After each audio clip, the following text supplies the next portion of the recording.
ராமதாஸ் அவர்கள் அதில் சேலத்தில் நடந்த ஒரு பரப்புரை கூட்டத்தில் மயக்கம் போட்டு விழுந்துருக்கிறார் சார். மிகப்பெரிய பேசு பொருளாக மாறி இருக்குது. அன்புமணிக்கும் ராமதாஸுக்குமான முரண்பாடு என்பது நீரடித்து நீர் விலகாது என்று சொல்வதை போல நெடுங்காலம் நீடிக்காது, தற்காலிகமானது என்று இரண்டு தரப்புமே தொடக்கத்தில் நம்பினாங்க. ஆனால் இப்போ நிலைமை கைமீறி போய் தலைக்கு மேலே வெள்ளம் போனா ஜான் என்ன முளம் என்னன்னு சொல்ற மாதிரி எல்லை மீறி போய்விட்டது. ஆனால் ஒருத்தரை வயதான காலத்திலே மன உளைச்சலுக்கு ஆளாக்குவதன் மூலமாக, கொந்தளிப்பை ஏற்படுத்துவதன் மூலமாக அவருக்கு இந்த மாதிரி ஒரு உயர் ரத்த அழுத்தம், ஹை ப்ரெஷர் வந்ததுக்கு அன்புமணி தான் காரணம்னு உலகத்துக்கே தெரியும். இப்போ இந்த சம்பவம் நடக்குது, அடுத்தது அன்புமணி ராமதாஸ் அவர்கள் பேசுகிறாரு. அவருக்கு ஏதாவது ஒன்று ஆச்சுன்னா கூட இருக்கிறவங்க யாரையும் நான் சும்மா விட மாட்டேன் அப்படின்றாரு. அன்புமணி அவருக்கு ரகசியமாக ஒட்டு கேட்கும் கருவிலாம் வச்சிருக்கிறாருன்னு அம்பலப்படுத்தினதே ராமதாஸ் தான். அப்போ அவருக்கு ஏதாவது ஆச்சுனா தான் நமக்கு அரசியலுக்கு நல்லதுன்னு நினைக்கிற இடத்துல தான் அன்புமணி இருக்காரு. அதான் உண்மை. ஆச்சுனா சும்மா விட மாட்டேன்னா என்ன அர்த்தம்? என்ன செய்வார்? என்ன கொலை வழக்கு பதிவு செய்வாரா? ஒன்றும் ஆகலையேங்கிற இடம் தான் அரசியல் இருக்கு. அரசியலை பொறுத்தவரையில் அந்த அன்னை அப்போ சாமன் தின்ன அப்போ காலியாகும் கேட்ட மாதிரி பழமொழிங்க.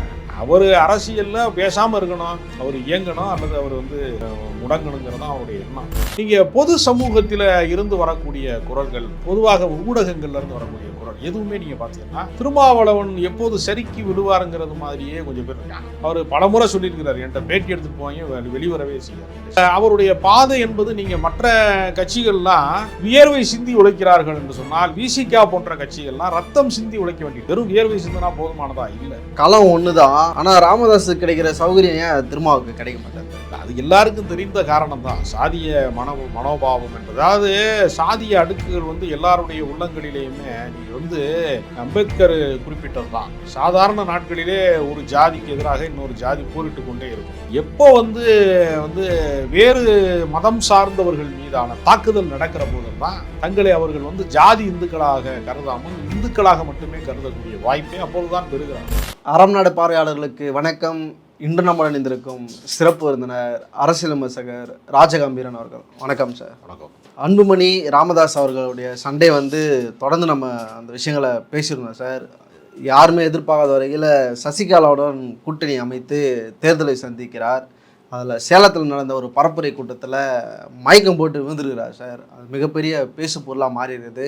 ஏற்கனவே அன்புமணி தரப்பு ஐயா ஓய்வு எடுக்கணும், அவர் உடல் நலத்தை பார்த்துக்கணும், நாங்கள் கட்சியை பார்த்துக்கிறோம் அப்படின்ட்டு கட்சியை பிரிச்சுட்டு வந்துட்டாங்க. இப்போ இந்த சூழலில் மயங்கி விழுந்திருக்கிறாரு. அன்புமணி அதுக்கு ஒரு மிகப்பெரிய ரீப்ளே கொடுத்துருக்காரு. எப்படி சார் பாருங்க? அவர் தீவிரமான மன உளைச்சலிலே இருக்கிறாரு. அன்புமணிக்கும் ராமதாஸுக்குமான முரண்பாடு என்பது நீரடித்து நீர் விலகாது என்று சொல்வதை போல நெடுங்காலம் நீடிக்காது, தற்காலிகமானது என்று இரண்டு தரப்புமே தொடக்கத்தில் நம்பினாங்க. ஆனால் இப்போ நிலைமை கைமீறி போய் தலைக்கு மேலே வெள்ளம் போனால் ஜான் என்ன முளம் என்னன்னு சொல்கிற மாதிரி எல்லை மீறி போய்விட்டது. ஆனால் ஒருத்தரை வயதான காலத்திலே மன உளைச்சலுக்கு ஆளாக்குவதன் மூலமாக, கொந்தளிப்பை ஏற்படுத்துவதன் மூலமாக அவருக்கு இந்த மாதிரி ஒரு உயர் ரத்த அழுத்தம், ஹை ப்ரெஷர் வந்ததுக்கு அன்புமணி தான் காரணம்னு உலகத்துக்கே தெரியும். ஒருவேளை அன்புமணிக்கு தெரியலையான்னு தெரியல. ஆனால் அவர் என்ன சொல்கிறாருன்னா, தன் மீது பழி சாட்டக்கூடாது என்பதற்காக கூட இருக்கிறவனையெல்லாம் நான் சும்மா விட மாட்டேன், அவருக்கு ஏதாவது ஆச்சுனா அப்படிங்கிறாரு. கூட இருக்கிறவங்க அவரை பாதுகாக்கிறாங்க, நீங்கள் அவரை கைவிட்டுருக்கீங்க. என்னதான் இருந்தாலும் ராமதாஸ் அவர்களுக்கு என்று ஒரு வரலாறு இருக்காது. இங்கே திமுக அண்ணா திமுக அல்லாத ஒரு அரசியல் கட்சி தமிழ்நாட்டிலே தோன்றி அது ஒரு பெரிய எழுச்சியை உண்டாக்க முடியும் என்று முதலில் நிரூபித்தவர் அவர் தான். ஏன்னா அவர் எம்ஜிஆர் காலத்தில் ஒரு அரசியலுக்குள்ளே பெரிய அளவில் ஈடுபடுறாரு. நீங்கள் அறிவாலயம் திறப்பு விழா அன்றைக்கு திமுக தொண்டர்கள்லாம் திரும்பி போக முடியல, மரத்தை வெட்டி போட்டாங்க. மிகப்பெரிய துப்பாக்கி சூடு நடந்து பல உயிர் பலிகள்லாம் ஆகி சமூக நீதி போராட்டத்தில் நீங்கள் இடதுசாரி சிந்தனையாளர்கள், பெரியாரிஸ்டுகள், பல முற்போக்கு சிந்தனையாளர்கள்லாம் அவர் கட்சி தொடங்கும் போது அவருக்கு மிகப்பெரிய திங்க் டேங்க், பல கள செயல்பாட்டாளர்கள், பேராசிரியர் மார்க்ஸ், எழுத்தாளர் பிரபஞ்சன், ஒரு பெரிய ஆளுமைகள்லாம் அவருக்கு ஆதரவு நிலைப்பாட்டிலே இருந்தாங்க. அப்படி ஒரு நிலைப்பாடு என்னை போன்றவர்களுக்கு இல்லை அப்படின்னு வெளிப்படையாகவே திருமாவளவன் அவர்கள் சொல்கிறாங்க. பல பேர் அவரை ஆதரிச்சாங்க. நீங்கள் பொது சமூகத்தில் இருந்து வரக்கூடிய குரல்கள், பொதுவாக ஊடகங்கள்ல இருந்து வரக்கூடிய குரல் எதுவுமே நீங்கள் பார்த்தீங்கன்னா திருமாவளவன் எப்போது சரிக்கி விடுவாருங்கிறது மாதிரியே கொஞ்சம் பேர் இருக்காங்க. அவர் பலமுறை சொல்லியிருக்கிறார், என்கிட்ட பேட்டி எடுத்துகிட்டு போவாங்க, வெளிவரவே செய்யாது கடைசியில். அப்போ அவருடைய பாதை என்பது, நீங்கள் மற்ற கட்சிகள்லாம் வியர்வை சிந்தி உழைக்கிறார்கள் என்று சொன்னால், விசிகா போன்ற கட்சிகள்லாம் ரத்தம் சிந்தி உழைக்க வேண்டியது. வெறும் வியர்வை சிந்தினா போதுமானதா? இல்லை. எத்தனையோ சாதிய வன்கொடுமைகள், ஆணவ கொலைகள், இதெல்லாம் கடந்து அரசியல் செய்ய வேண்டிய கட்டாயம் இருக்குது. ஒரு பஞ்சாயத்து தலைவர் உருவாவதிலேயே நடைமுறை சிக்கல் இருக்கிற ஒரு நாட்டில் ஒருத்தர் மாநில அளவில் இல்லை, அகில இந்திய அளவில் பேசப்படும் தலைவராக வருவது என்பதற்கு அவர் கொடுத்த விலை அதிகம்.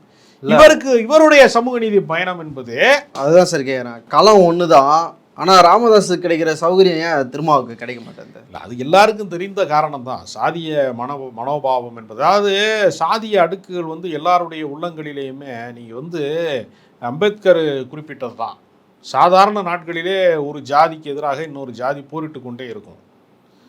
எப்போ வேறு மதம் சார்ந்தவர்கள் மீதான தாக்குதல் நடக்கிற போதில் தான் தங்களை அவர்கள் ஜாதி இந்துக்களாக கருதாமல் இந்துக்களாக மட்டுமே கருதக்கூடிய வாய்ப்பை அப்பொழுதுதான் பெறுகிறார். அதனால தான் ஆர்எஸ்எஸ் என்ன பண்ணுறான்னா, மதக்கலவரத்துக்கு எப்போவுமே திட்டம் போட்டுக்கிட்டே இருப்பான். நீங்கள் அந்த குரல் இருக்கு பாருங்க, பாஜகவுக்கு எதிரான குரல், அந்த குரல் தான் தொடக்கத்தில் இன்னைக்கு திருமாவளவன் பேசி கொண்டிருக்கிற டோன் இருக்குல்லையே, அந்த குரல் தான் ராமதாஸின் குரலாக ஆரம்பத்தில் இருந்துச்சு. இது பழைய வீடியோக்கள்லாம் பார்க்க முடியும். அதனால தான் பழனி பாபா போன்றவர்கள் எல்லாம் அவரை ஆதரித்து, நிபந்தனை இல்லாத ஆதரவு, இதெல்லாம் அவருக்கு சீட்டு கொடுங்க, எனக்கு ஏதாவது கொடுங்கன்னா அவர் கேட்டதே இல்லை, அவர் பெற்றதும் இல்லை, யாரிடமும் அவர் எதையும் பெறமாட்டார். அவருக்கு எம்ஜிஆர் பழக்கம், பல பேரிடத்தில் அப்போ பல பேர் அதில் கிளம்பி போனாங்க. நீங்கள் பாட்டாளி மக்கள் கட்சியில் யாரெல்லாம் போனாங்கன்னு நீங்கள் பார்த்தீங்கன்னா, திராவிடர் கழகத்தில் மாவட்ட செயலாளர் இருந்தவரெல்லாம் பாட்டாளி மக்கள் கட்சிக்கே போனார். இவர் பெரியார் சிந்தனை உள்ளவர், முற்போக்கு சிந்தனை உள்ளவர். அடுத்த பெரியாரே இவர் தான். அடுத்து ஒரு அதாவது காஞ்சிராம் ஏற்படுத்தியதை போல ஒரு சமூக நீதி களத்திலே இவர் நிற்பார், நீண்ட நெடுநாள் நிற்பார் என்று நம்பி ஒரு மூன்றாவது சக்தியாக அவர் தான் முதல்ல முளைத்தார். அதனால் அவருக்கென்று ஒரு சமூக நீதி வரலாறு இருக்குது. அவர் செய்த அரசியல் பிழைகளை நம்ம விமர்சிப்பதை போலவே அவருடைய நிறைகளையும் நம்ம பாராட்ட வேண்டிய கட்டாயம் இருக்குது. அந்த வரலாற்றிலிருந்து நம்ம அவரை ஒன்றுமே இல்லை அவர் அப்படின்னு சொல்லவே முடியாது.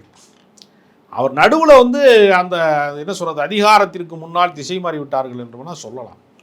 அதனால் அதிகாரம் குவிக்கப்படுகிற போது அது வேறு யாருக்கும் போயிடக்கூடாதுங்கிறது தான் வாரிசு அரசியல். எப்போ வரும்? சொத்து செத்துட்டேன்னா வாரிசு அரசியல் வந்துடும். வேறு யாருக்கும் போகக்கூடாது, நம்ம சம்பாரித்த காசு இங்கே இந்த வட்டத்துக்குள்ளே தான் இருக்கணுங்கிறது. இப்போ கூட அவர் ராமதாஸ் மக மேலே சண்டைனா மகளை தான் நிறுத்துறாரு. அப்போ கூட அருள் தான் தலைவர், அடுத்து ஜிகே மணி தான் தலைவர், அப்படிலாம் அவர் இன்னொரு செயல்பாட்டாளரை காட்டுவதற்கு அவருக்கு மனமே வரலை. அதனால் இது வாழ்நாள் பகை மாதிரி மாறிடுச்சு ஏறத்தாழ. அதனால் ராமதாஸினுடைய உடல்நிலையை கருத்தில் கொண்டாவது இவர் காம்ப்ரமைஸ் ஆகியிருக்கணும். அன்புமணி இந்த அளவுக்கு மேடையில் மட்டும் தந்தையர் தினத்தையெல்லாம் பாராட்டிட்டு அன்னையரை பாராட்டுவோம், ஆனால் அன்னை இருக்கிறது அனாதை ஆதரவற்றோர் இல்லைன்ற மாதிரி அவர் தந்தையர் தினம்லாம் பேசுகிறாரு, பயங்கரமாக மேடையில் பேசுகிறாரு.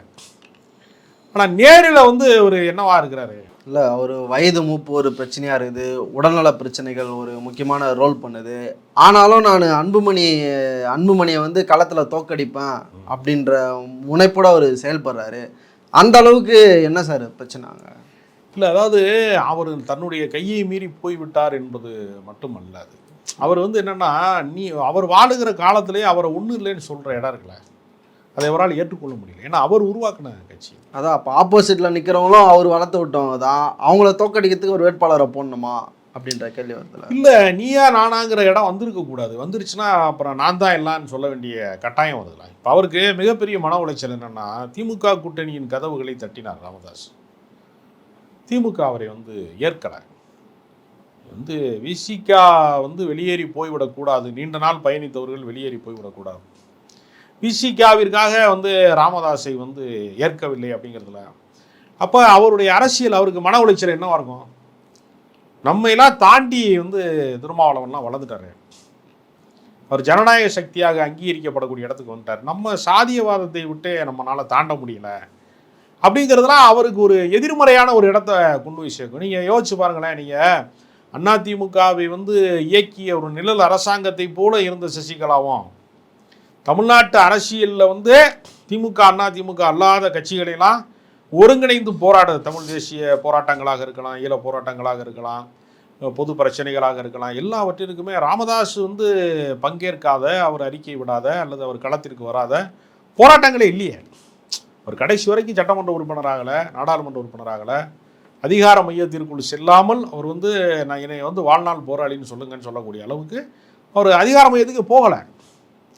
அப்போ அவருக்கான இடம் வந்து இல்லாமல் போயிடுச்சு திமுக கூட்டணியில். அப்படிங்கிறதெல்லாம் அவரால் ஏற்க முடியல. அதனால் அவருடைய மிகப்பெரிய மன உளைச்சல், அரசியலிலே நாம் வாழுகிற காலத்திலேயே நம்ம ஒதுக்கி வைக்கப்பட்டுட்டோம், புறக்கணிக்கப்பட்டுட்டோம். நம்ம வந்து ஒரு ஒரு ஒரு பலவீனமான கூட்டணியை தான் நம்மால் கட்டமைக்க முடிகிறது. இதெல்லாம் அவருடைய மன அழுத்தத்திற்கு மிகப்பெரிய காரணம். இப்போ இந்த சம்பவம் நடக்குது, அடுத்தது அன்புமணி ராமதாஸ் அவர்கள் பேசுகிறாரு. அவருக்கு ஏதாவது ஒன்று ஆச்சுன்னா கூட இருக்கிறவங்க யாரையும் நான் சும்மா விட மாட்டேன் அப்படின்றாரு. இப்போது அன்புமணி நம்புறாரா? நம்ம அப்பா எந்த பிரச்சனையும் செய்யலை, சுற்றி இருக்கிறவங்க அவரை தவறாக வழி நடத்துகிறாங்க, அவர் ஏற்கனவே சவுக்கு சங்கர் அது மாதிரியான விஷயங்களை தான் பண்ணுறாருன்னு ஒரு குற்றச்சாட்டு வச்சுருந்தாங்க, அவர் வந்து மேனிப்புலேட் பண்ணுறாங்க அப்படின்ட்டு. இப்போ அன்புமணியுடைய இந்த விஷயத்த எப்படி பாருங்க? அன்புமணி அவருக்கு ரகசியமாக ஒட்டு கேட்கும் கருவிலாம் வச்சிருக்கிறாருன்னு அம்பலப்படுத்தினதே ராமதாஸ் தான். அப்போ அவருக்கு ஏதாவது ஆச்சுனா தான் நமக்கு அரசியலுக்கு நல்லதுன்னு நினைக்கிற இடத்துல தான் அன்புமணி இருக்கார். அதான் உண்மை. ஆச்சுனா சும்மா விட மாட்டேன்னா என்ன அர்த்தம்? என்ன செய்வார்? என்ன கொலை வழக்கு பதிவு செய்வாரா? அப்படி கிடையாது. இன்னும் ஆகலையேங்கிற இடம் தான் அரசியலில் இருக்குது. அரசியலை பொறுத்தவரையில் அந்த அன்னை அப்போ சாவன் தின்ன அப்போ காலியாகும்னு கேட்ட மாதிரி பழமொழியில் அவர் அரசியலில் பேசாமல் இருக்கணும், அவர் இயங்கணும், அல்லது அவர் வந்து முடங்கணுங்கிறது தான் அவருடைய எண்ணம். அவர் இந்த முரண்பாட்டை தீர்ப்பதற்கு அவர் முன் வரவே இல்லை, கீழே இறங்கி வரவே இல்லையா. அன்புமணி வந்து ராமதாஸினுடைய பிடிவாதத்திற்கு கீழ் இறங்கி வரவே இல்லை. கடைசி வரைக்கும் அவர் இறுக்கமாக இருந்து அவரை இந்த நிலைக்கு ஆளாக்கியதே அவர் தாங்கிறதப்ப அவருடைய கடந்த கால ராமதாஸோடு கடந்த காலத்தில் பயணித்தவர்கள் எல்லாருமே அவருடைய இந்த நிலையை கண்டு ரொம்ப வருந்துறாங்க. அவருடைய உடல்நிலை குறித்தும் பல பேர் வருத்தப்படுறாங்க. ஒரு இறுதி காலம் என்பது ஒரு மனிதனுக்கு நிறைவு காலம் என்பது நிம்மதியான காலமாக இருக்கணும். உடல் உபாதைகள் இருக்கலாம், மன ரீதியான மன உளைச்சல்கள் இருக்கக்கூடாது. அந்த மன உளைச்சலை தந்துட்டு அவரை சும்மா விட மாட்டேன், சுற்றி இருக்கிறவனை சும்மா விட மாட்டேன் பஞ்சு டைலாக்லாம் பேசுறது இருக்கிறார். ரொம்ப வருத்தத்துக்குரியது, தவறான விஷயம், தவறான முன்னுதாரணம். இப்போ களம் என்னவா சார் இருக்குது? இப்போ வன்னியர்களுடைய ஓட்டு ஓவராலாக பிரிஞ்சிருக்குது. திமுக அதிமுகவில் இருக்கிறாங்க, அது வேறு விஷயம். ஒரு பக்கம் வேல்முருகன் தனியாக போயிட்டாரு. இங்கே வந்து ஐயா பாமக, அன்புமணி பாமக இப்படின்னு ஒரு பிரச்சனை போயிட்டுருக்கு. அந்த சூழல் என்னவா சார் இருக்குது? பல இடங்களில் பிரச்சனை நடக்குது சார். எங்கள் கட்சி கொடி எதுக்கு நீங்கள் பயன்படுத்துகிறீங்க அப்படின்ட்டு இரண்டு தரப்புக்கும் மோதல் உருவாகுது. இப்போ நீங்கள் மற்ற கட்சியிலெல்லாம் நீங்கள் பார்த்தீங்கன்னா எம்ஜிஆர் மறைந்த போது கட்சி உடைந்தது, ஜெயலலிதா மறைந்த போது அதிமுக வந்து 2 அணிகளாக உடைந்தது, அப்படின்லாம் நம்ம பார்க்குறோம். பாமகவை பொறுத்தவரை அவர் வாழுகிற காலத்திலேயே வந்து அது உடைஞ்சிருச்சு அப்படிங்கிறது இருக்குல்ல, அது வந்து அந்த சமூகத்தினுடைய பிரதிநிதித்துவம் அப்படிங்கிறது வந்து பெரிய கட்சிகளில் வந்து பல பேர் இருக்கிறாங்க. ஆனால் அவர்களுக்கென்று இருக்கக்கூடிய சமூக கட்சின்னு அவங்க நம்பின இடம் இருக்குல்ல, அது வாக்கு வங்கி சிதறுண்டு போகுது அப்படிங்கிறதான். அப்போ அன்புமணி பின்னாடி ஒரு கூட்டம் இருந்தாலும் என்னதான் இருந்தாலும் ஐயா வந்து ராமதாஸ் அவர்கள் தான் நிறுவனர், அவர் தான் உருவாக்குனார், அது நன்றி மறக்கக்கூடாதுன்னு ஒரு கூட்டம் இருக்கிறது மாதிரி இந்த 2 பேருமே வேணாம் எங்களுக்கு, வேல்முருகன் போதும்னு நினைக்கிற கூட்டமும் இருக்குது. அவர் சுயேட்சாரண்டே 30,000 ஓட்டுக்கு மேலே பெறக்கூடிய அளவுக்கு செல்வாக்கு மிகவராக தான் பண்ருட்டி வேல்முருகன் இருக்கிறார். அப்போ பண்ருட்டி வேல்முருகன் வந்து எதிர்காலத்திலே வன்னிய சமூகம் மட்டும் அல்லாமல் தமிழ் தேசியத்திலிருந்து சீமான்ட்டிருந்து வெளியேறவங்க எல்லாரையுமே ஒருங்கிணைப்பதன் மூலமாக ராமதாஸ் இடத்திற்கு வந்து வேல்முருகன் வரப்போகிறாரு. அதற்கான ஒரு முன் பரிசோதனை முயற்சியாகத்தான் அவர் இந்த கூட்டணியிலே இடம்பெறலை அப்படின்னு அவருடைய ஆதரவாளர்கள் சில பேர் சொல்கிறாங்க. அதனால் இன்றைக்கு வந்து வன்னிய சமூகத்தினுடைய அல்லது அவர் பேசிய கடந்த காலங்களில் பேசிய சமூக நீதி தமிழ் தேசிய அரசியலின் அடையாளமாக வேல்முருகன் தான் இருக்கார். அதனால் இந்த சண்டை யாருக்கு வந்து அரசியல் ரீதியாக வேறொரு உயர்வை கொடுக்கும்னா அது வேல்முருகனுக்கு தான் கொடுக்கும்.